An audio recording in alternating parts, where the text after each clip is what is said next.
בכפר קטן בין הרי האלפים חי ילד אחד. שמו ג'ק. רועה צאן.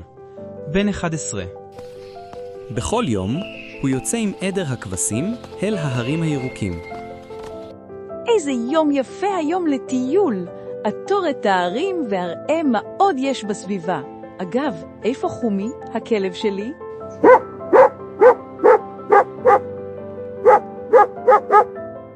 יום אחד כבשה אחת סטתה מהשביל.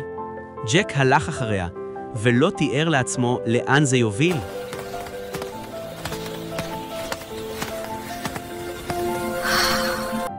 ג'ק הדליק את הפנס שלו והביט על קירות המערה. עליהם ראה ציורים קדומים. עמוק יותר ראה תיבה עץ ישנה.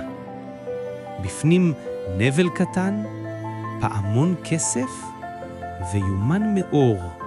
בכתב שאיש כבר לא קורא, מסקרן.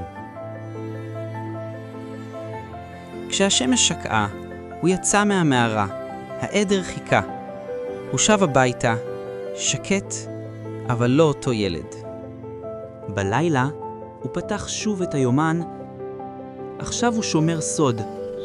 שומר של משהו עתיק וקסום. המערה? עדיין שם. מחכה למי שיעז להיכנס אליה.